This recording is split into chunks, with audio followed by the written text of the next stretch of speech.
everybody. It's time for another conversation on Revival Town podcast. Today, our guest is John D. Morris. He is the president and CEO of the Peoria Riverfront Museum, the only multidisciplinary museum of art, science, history, and achievement in the nation. He previously served as founding director of the Ronald W. Reagan Society of Eureka College and vice president for PBS station WTVP. He's in the studio right now. John, welcome to Revival Town. Thanks, Chuck. Great to be with Andy and you. John, it's great to have you. Great for you to be in the studio. Yeah. I'm thrilled. I'm between a lot of energy here. Yeah. So we were talking about, obviously, this next week is going to be a very important week.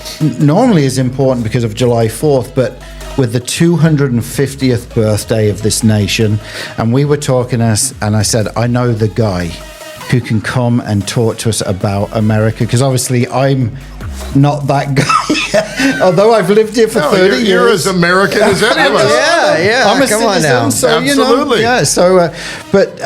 But we thought we would invite you, and obviously, as we had talked about earlier, there's a lot of people who listen to the podcast who are not in America. Yes. And so could you just to set the stage, tell us a bit about what was going on 250 years ago, and go easy on the English, please.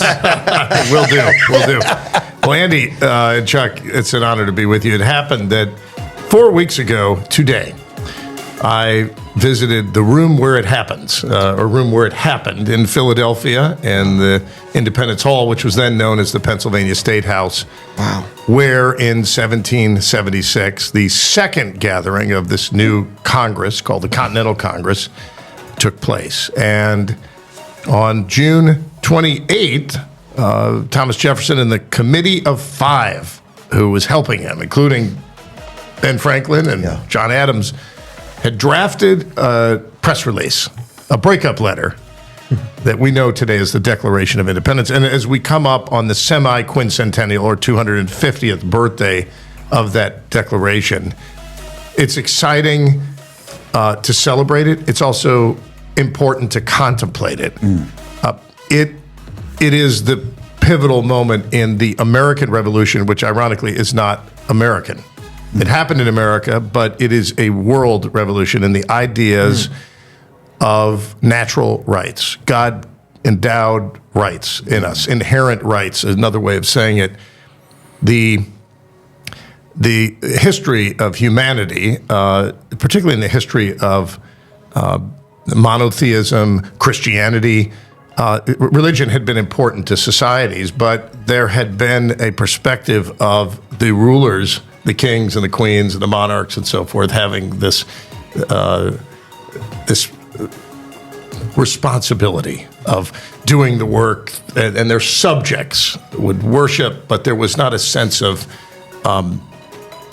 real humanity's connection in a political sense until the American Revolution. And that document crystallized something called the Renaissance in Italy, Italian Renaissance. It started to kind of break apart ideas. That led to something called the Enlightenment, Right. which I'm sure you all know about and studied, and has its roots in England. Yeah.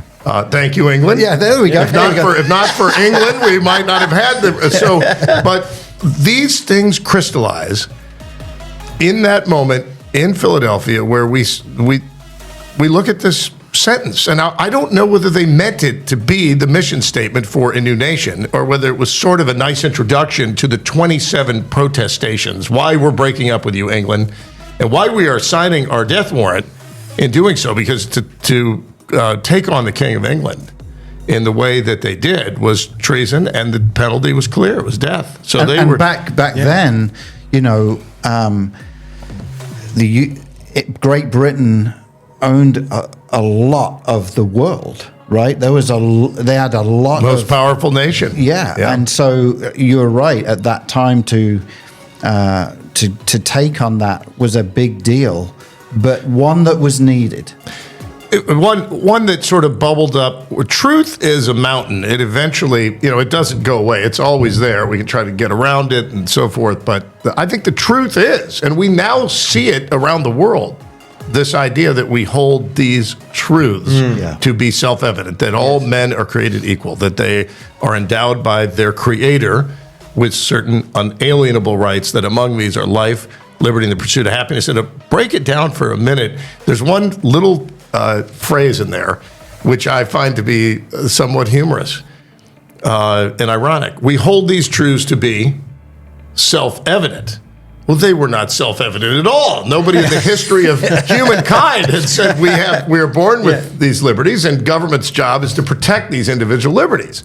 So in some ways, it was a rhetorical device, a good lawyering device. Like, ladies and gentlemen of the jury, as you know, he's guilty. now let's go on and make the case. And that was a Ben Franklin add in, or sort of switched in the words. But that phrase becomes immediately a sense of what was happening, more than the protestations that I think the signers of the Declaration, I'll get into that in a minute, what that actually means. But I stood in that room just contemplating what happened in those Philadelphia chairs, the style of chairs, for about a half an hour. I mean, I couldn't get out of it. I was with a couple colleagues. I work for the Peoria Riverfront Museum as the CEO, and multidisciplinary museum, and we've got this phenomenal exhibition called The Promise of Liberty right now. So tell us a bit about that, because this week I've been a lot of stuff in the press about what's being displayed at the museum. Yes. But go into that, because you've not only got some incredible pieces there, but the history behind it is incredible. Well, what we wanted to do was examine the concept of liberty, and to do so through documents, historic objects, works of art. And we met a guy named Seth Kaller, who's the leading rare document stealer in America. He lives in New York. I met him at Colonial Williamsburg, which, as you know, is both a historic site, but also a historic cultural center where families go and visit and learn about early American history. We were there at a conference planning 3 years ago for America 250. I had this dream that Peoria, Illinois, along the Illinois River, would be the greatest celebration of America's 250th birthday anywhere in the country. And for a museum, it has been 8 different exhibitions. We commissioned a beautiful work of music, original composition of music called I Hear America Singing. We have film series and so forth. But let me get back to the promise of liberty. Close to 250 total objects in the exhibition. And really starting up front with the 1776 broadside printing of the Declaration of Independence. Wow. And it's really magic to be able to come in Peoria, Illinois, USA, and see this. There are only a handful in private collections. So it's from one of those private collections. We borrowed it. But it winds its way up through the first printing of the Constitution of the United States, the first printing of the Bill of Rights, George Washington's 1789 Thanksgiving Proclamation, signed by George Washington in the exhibition. Around the corner, you see the expansion in the West, and Thomas Jefferson and the Corps of Discovery, and we have Meriwether Lewis of Lewis and Clark, the explorers. We have his tomahawk / peace pipe, by the way. It's a peace pipe. I guess you could either smoke the peace with somebody or depends on commit which violent side. acts. But it's a beautiful, very important artifact on loan from Tim Peterson of Boston.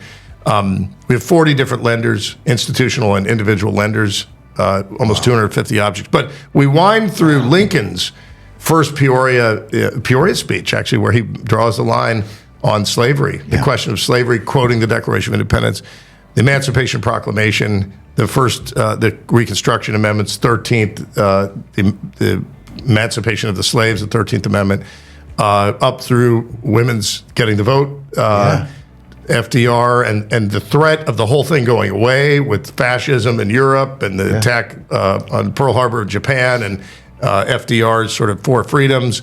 And then we land on the Reverend Dr. Martin Luther King Jr., who calls the Declaration not an outdated thing that was passed by slave owners and people that lived in a different time. But he actually said that document is our document. It is a promissory note to which all Americans are entitled. And so in some beautiful way, those moments of kind of refounding, we hold these truths to be self-evident.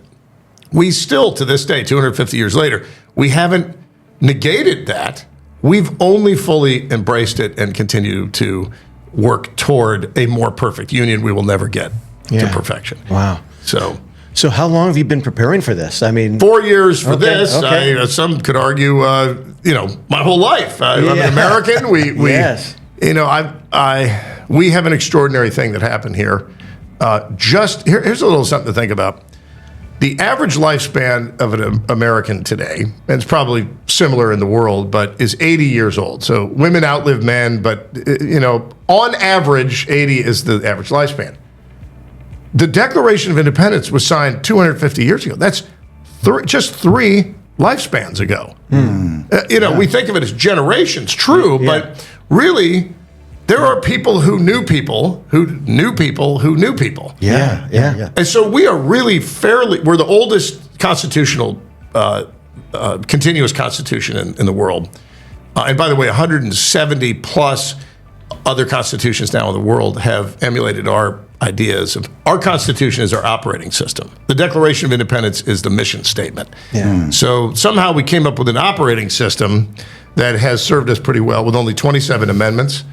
And those first 10 amendments, the Bill of Rights, sort of outlined what government cannot take away from us. Right. That First Amendment, freedom of religion, right up front. Man, let me ask you a question about that. So, correct me if I'm wrong, but separation of church and state was originally created to protect the church. Is that correct? And if so, can you unpack that? Here's what I would say to that, and scholars can answer the questions a lot better than me, but we never had freedom from religion. That's a misinterpretation of everything in the Constitution. We have freedom of religion.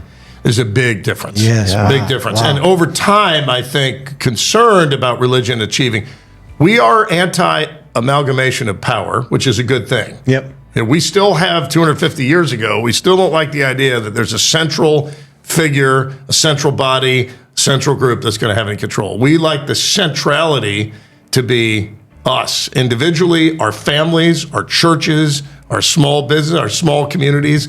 It's still very much a part of the DNA of the United States. I think over time, it's been sort of the notion of collective response has often been most successful, by the way, in private philanthropy. So when you think about collective response in private philanthropy, which is what churches, what the Dream Center is, what you all do. So America is a crazy place, and somehow it is the place where that individual liberty is not the end result. It's the tool for us to achieve our maximum human potential. So liberty is the best system for unleashing the full talent and genius of every individual. That's our mission at the Peoria Riverfront Museum, actually, is unleashing the full talent genius. Well, what system works best to unleash the full talent genius? I think in many ways it's America's mission. Like, why does freedom work for us? Because. So the outcome is individual opportunity. Yeah. You mentioned religion then, and obviously back the forefathers, that was the thing that drove them, right? Can you just unpack the importance of religion when that document was being signed? Yeah, it's impossible for us to fully appreciate. Religion was embedded in everything. It was the whole sort of the idea. Everybody believed in a sense of a higher authority, existential, source, God, creator God, so forth. We tried presentism is very dangerous. We'd look at, what would George Washington be? Would he be in the evangelical movement? Would he be a mainline Protestant? Would he be a breakout church? Would he be a media church? That's not fair to do that. But George Washington, and by the way, may I talk about George Washington for a minute? The film coming out about George Washington. The young George Washington, the film coming out. We all sort of know George Washington's on the dollar bill. We have the Gilbert Stuart painting, the painter on which the dollar bill image of George Washington is based. We have it here at our museum right now, which is really cool, on loan from Colonial Williamsburg. But I just want to say a word about George Washington. He lives in Mount Vernon. He's one of the wealthiest people in the colonies. Virginia is 4 times the size of New York. It's the largest and most important of the colonies. economically and from a population standpoint. And Washington is a military hero from prior to the Revolution. He has standing. He also stands tall. He's 6'2", and that time it was big, and he's chiseled. You know, he's a handsome specimen. He walks in the room. Poor guy had bad teeth. He didn't have wooden teeth. He had dentures made, weirdly made out of animal bone and some human teeth. Wow. Probably from his enslaved people. So uncomfortable as that is to think. But he had terrible teeth. When he died, he only had, at age 67, in 1799, he only had one tooth remaining in his mouth. He had bad luck with teeth. That said, back to George Washington, he is the indispensable American. There is only one person, if you take him out of the equation, we don't have a country. It's George Washington. And people they see him as a caricature and the dollar bill guy. Why is that? Well, in that room where I stood in Philadelphia 4 weeks ago today, contemplating the words that were adopted by those guys, signing their own, 56 of them, who voted, by the way, before they signed, and I'll get back to that. But where was George Washington? Because he was not in that room. Well, a year earlier, he'd been a part of the first Continental Congress, delegate from Virginia, and they decided to create an army on June 14th, 1775. And in that same year, they'd create a Navy, and then November 10th, they'd create the Marine Corps, all before the Declaration of Independence, 1775. But who becomes the first commander the very next day after they create the army on June 14th? On June 15th, George Washington resigns his role in the First Continental Congress, and he becomes the commander of the new military. So where is George Washington on July 4th, 1776? He is in New York with his troops. Wow. He is in New York with his troops. If we don't have them, that's a piece of paper that is completely meaningless. The British would come, those guys would be arrested and hung for treason, and that's it. So that's why when we have a Memorial Day ceremonies and we think about the blood, it is super, super important. Ken Burns has a new film on PBS called The American Revolution, which it's like 12 parts, a significant documentary film, but it talks a lot about how that was a bloody war. And a little story about where George Washington was in Manhattan. They print these broadsides of the Declaration. They're, like a little half poster now, printed on one side. They call them the broadsides. A printer in Philadelphia named John Dunlap is about 4 blocks away from Independence Hall, what we call Independence Hall today in Philadelphia. They take Jefferson's words over. They give it to the printer. He does the typeset. He prints 200 on vellum, like parchment, animal skin. He sends them out all over the colonies. They are the original declarations. Only 24 remain, and 2 are in private hands. Only 2. The rest are in institutional hands. One of those goes to Manhattan, to George Washington, to let him know it's on. We have voted. We have declared 12 of the 13 states at that point. New York, their messenger didn't get there in time, so they weren't able to participate. When he got there later, they re-established a unanimous vote for New York. But this is, it sounds so cool for us to say the 56 guys got in there, they voted for independence, some shots were fired, and hey, fireworks, picnics and fireworks. No, this is nuance. This is back and forth. So George Washington reads the broadside. We hold these truths to be self-evident to these troops in Manhattan, and right there, not too far from where he reads to the troops, is a statue of King George III. Made out of lead, big statue on a pedestal. These troops go down, tie a rope to the statue, rip it to the ground. They drag it off and they melt it down into musket balls that they would fire at the British throughout the 42,000 musket balls. This is a true story. Wow. And so there is so much unbelievable sort of human drama and conflict. But Manhattan, as you may know, the king said, He sent ships. 6,000 redcoats show up in Manhattan within weeks. I don't know what it was. How many weeks later? They take Manhattan in overnight. And the colonists are like, the revolutionaries uh-oh. We've done this proclamation. We have a ragtag bunch of people that George Washington, the great heroic figure, the confident figure, has been training, but Washington loses and loses and loses and loses until he wins. The greatest thing about George Washington is he never, ever drops his confidence. Wow. He has a sense of a higher purpose. And 8 years later, the Treaty of Paris, the British signed it over, and we've got a new country, which we don't know what to do with because 13 different individual colonies that are now states that had no desire to get along with each other. And that begins another chapter. But wow. Anyway, I'm sorry to get carried away. I could listen to you all day. Oh, this is great. Yeah. So how do you feel?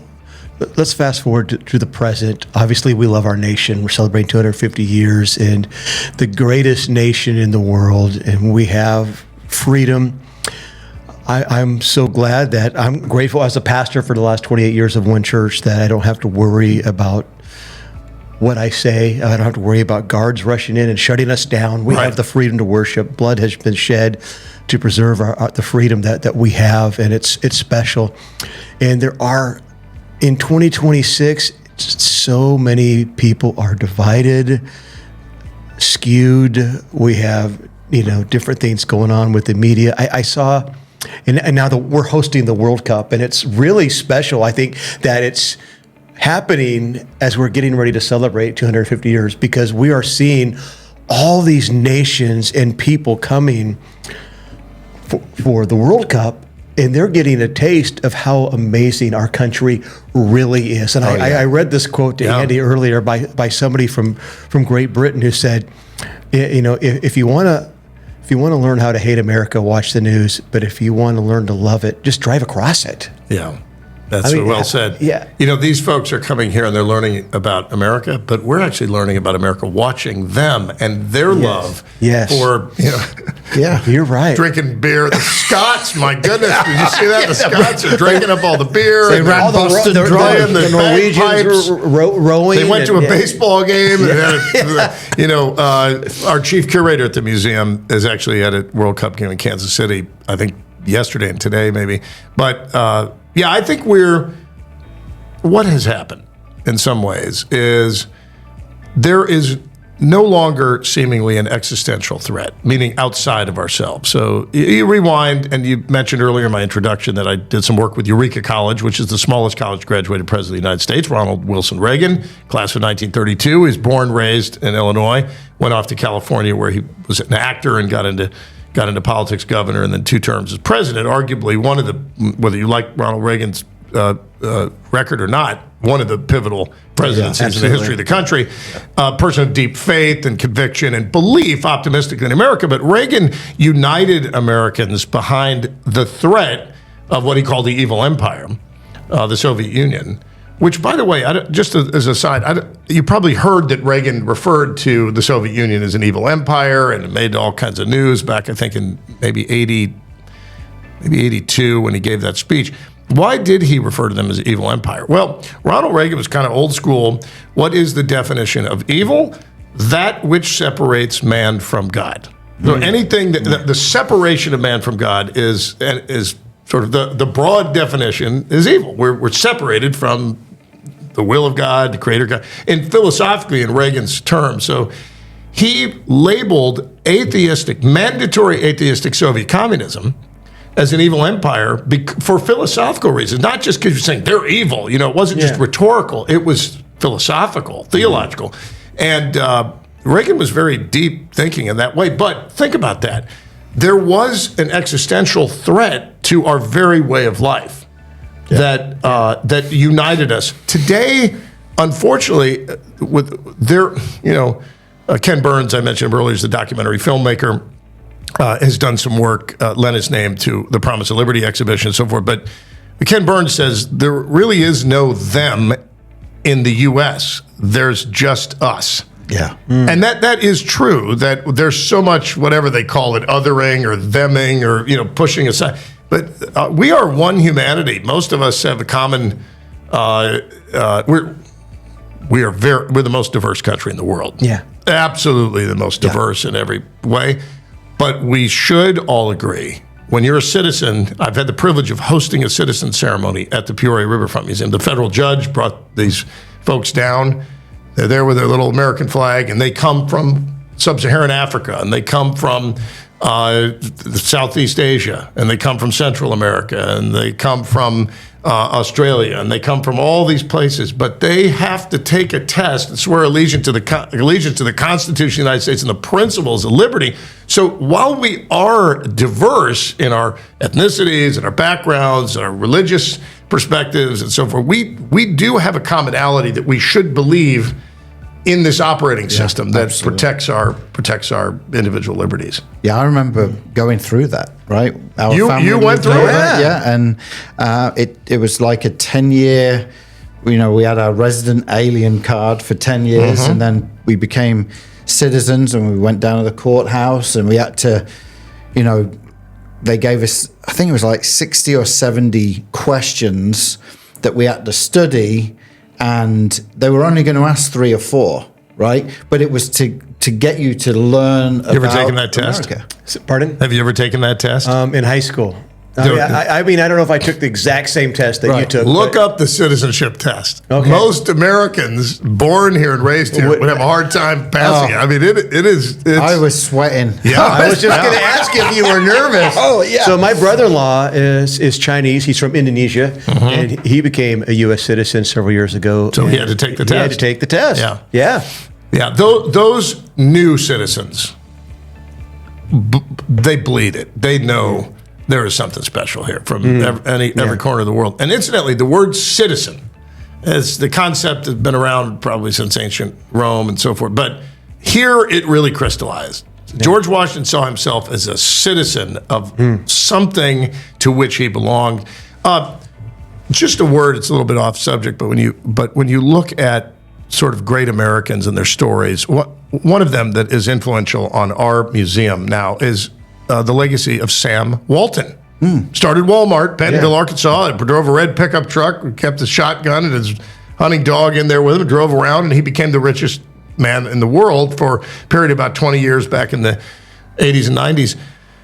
I visited the gravesite of Sam Walton in Bentonville because a lot of philanthropy comes from his daughter, Alice Walton. She buys art, lends the art to us, and really has a passion for the idea that art can bridge. She calls her foundation Art Bridges. Okay. And she's built a museum called Crystal Bridges in Bentonville. In any case, I went to see Sam Walton and Helen Walton's gravesite. Wow. And you would think it could be this monumental, the modern pyramid. It was a humble little brass plate, 2 feet by a foot or something, that said Samuel Walton, Presidential Medal of Freedom, which is the highest citizenship award. You get it from the President of the United States, sort of like the Medal of Honor when you receive that is for military valor. You receive this for being a great citizen. Nothing else. Nothing else about his business or his wealth. There wasn't a semi-truck there with his Walmart. Semi-truck unloading toilet paper and other things. It was profound to me because he got it as well. He got that his highest sort of relationship living this country is to be connected to that e pluribus unum, the idea of the fact that we are one from many, one, and that citizenship is. There is something, back to your spiritual question too, about citizenship and belonging to a body. Yeah. That is influenced by the early Reformation. The people that would have been developing the ideas of this country. Yeah. And we had a speaker last night on a sticky subject, one that everybody doesn't like to run out and hear, but is fundamental to understanding liberty: slavery. So here we are on the eve of America's 250th, and we have speakers all the time at the museum. But I was proud to sort of sit and contemplate from a top expert on slavery. And one of the things that he said was, at the time of George Washington's birth, 1732, estimates, because they don't know for certain, but it's estimated that 70% of the world's population would have been living in indentured servitude or enslavement. Wow. Throughout all of human history, slavery had had been such a part of the human experience that the American Revolution doesn't negate slavery in the stroke of a pen, but it starts the movement to an aspirational idea. We hold these truths to be self-evident. That would be quoted by Lincoln, and here's something that's pretty cool. Within 2 blocks of where we're sitting right here, Lincoln came in 1854, October 16th, as a tall, skinny dude from Springfield with a pretty lucrative law practice and basically kind of a washed-up political career. He'd served for 2 years as a Whig Party congressman in the House. But they asked him to come up here and make a speech to take on the idea of slavery, because there was something called the Kansas-Nebraska Act that had just been passed by the little giant, 5'4" tall U.S. Senator from Illinois, Stephen Douglas. So Douglas spoke, and then Lincoln gets up after him. And Lincoln lays it out. He quotes scripture. He quotes Greek philosophy right here, 2 blocks from where we are. And he says, essentially, to paraphrase, slavery is wrong, period. Hard stop. See the Declaration of Independence. Wow. Referencing that document. Right, yeah. And so within it feels like it took a long time for us to abolish slavery, which everybody today sees as morally wrong. Around the world, there's not a single country that has legalization of slavery. Unfortunately, there's underground slavery. There's a tragic, sex slave. There's a ton of slavery that is going on underground, but not a single country, no matter how terrible the dictatorship might be or the ideology, not a single country today accepts as moral slavery. 250 years ago, or 300 years ago when George was born, 70% of the world's population. So I just want to be optimistic that while we're debating some things right now about whether there's UFC fights on the White House or whether the Congress should do this, or I'm not diminishing the debate. People should have debates. They should be entitled to debates. But I like to take stock, just take one day leading up to July 4th and be grateful to the good Lord above that something happened in this country that is the most amazing place that gives us the freedom to have this show right now. So anyway, that's my Mike's right. That's good. Before we move on, we're close to the end, but you have touched on it a little bit, and I would love for you to just open it up a little bit more, and that's the life of Ronald Reagan. Oh, sure. Yeah. Because that was your world for so many years. Well, I grew up, born and raised in Illinois, and I went to school at a place named for another president, the George Washington University of Washington, D.C. And my dormitory, can't make this up, Francis Scott Key Hall, was 4 blocks from the White House. So I called up 202-456-1414. I can still remember the number. It's the White House number. If anybody wants to call, there's a number. They answered. I said, could you transfer me to the internship operator? And I got to the internship operator, and I said, this is John David Morris. I used all 3 of my names back in college. And I said, I'd like to do an internship. And so before I knew it, I was over in the White House. Doing a low-level internship. I mean, I wasn't making national security decisions. I was 19 years old or something, but unbelievable. So fast forward, and Eureka College, his college alma mater here, was looking for somebody to come to work for the president there to try to help tell this amazing story of this abolitionist-founded college in 1855 who had recruited a young kid who came from a very ecumenical household. His father was Roman Catholic, his mother Disciples of Christ, Protestant denomination. And this was a little Christian school. So Reagan came a year early, had skipped the 2nd grade. He came 17 years old to Eureka. And it really helped give him a sense of purpose. He played football. He acted in 14 plays. He had a serious girlfriend. In fact, he was engaged, but it kind of broke off. And from there, he would go on to a radio career, an acting career, worked for General Electric as spokesperson, and then, of course, run in an unlikely switch of political parties. First 30 years of his life as a Democrat. He switched to the Republican Party, ran, sort of took on all the Republican establishment. Like, who is this actor? They were harder on him than his opposition party at the time, and he would win an unbelievable victory in 1980, and then 1984 be elected 49 of the 50 states. It'll never happen. California, Illinois, New York, all what we think of today as blue states, red states. They were the United States. The only reason Minnesota didn't vote for him was Walter Mondale, his opponent, was from Minnesota. Minnesota, yeah. But there was a unifying, we may not get back to it again, but Reagan had an absolute deep-seated faith.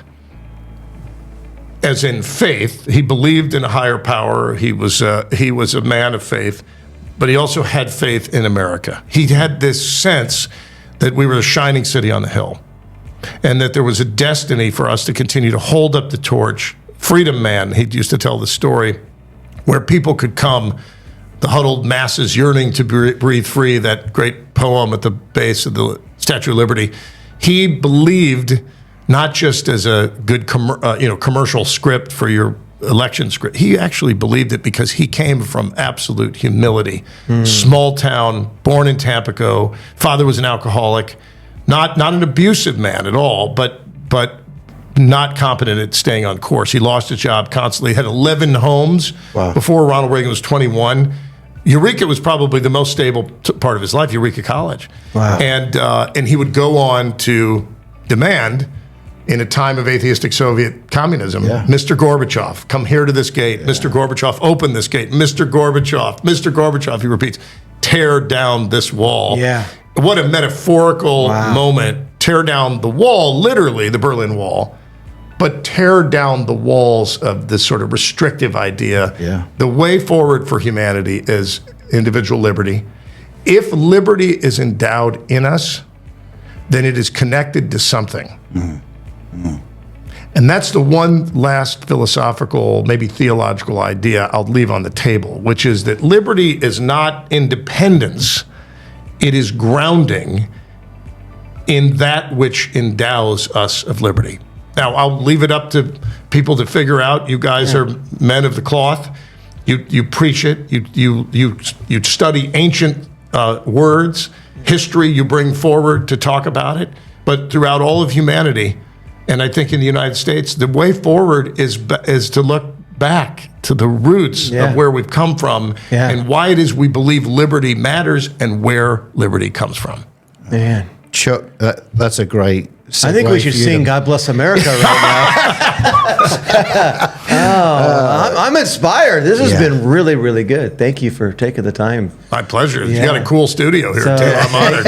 Oh, man. Well, Chuck, why don't you lead us in prayer? Yeah, sure. I know this is a big week for America. It is. Not just for the fireworks and the hot dogs, but for why we're celebrating. Why don't you lead us in prayer? Yeah, absolutely. All right, let's pray. Yeah, Father, thank you so much for John and his willingness to come and sit with us and to share with us the great history of this nation that we get to live in. It's a privilege. It's an honor. We thank you for the freedom that we have. We thank you for all those who have gone before us to help secure that freedom and to maintain it.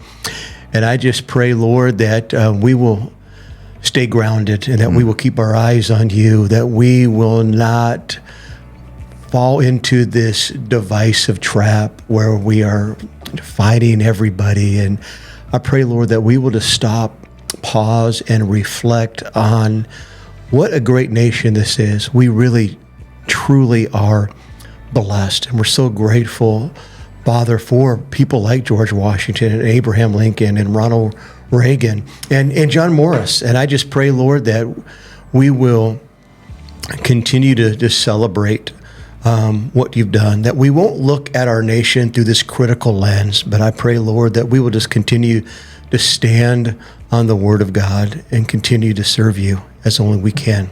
In Jesus' name, amen. Amen. Amen. Well, John, thank you so much for coming on to Revival Town podcast today. God bless America, and happy birthday. 250. Yes, amen. You guys don't look over 39. Hey, God bless you. Thank you. Thanks. Thank you. Thank you for listening to this episode of Revival Town Podcast. Make sure you're following us on social media and remember to subscribe wherever you listen to podcasts. For more information, head on over to revivaltownpodcast.com.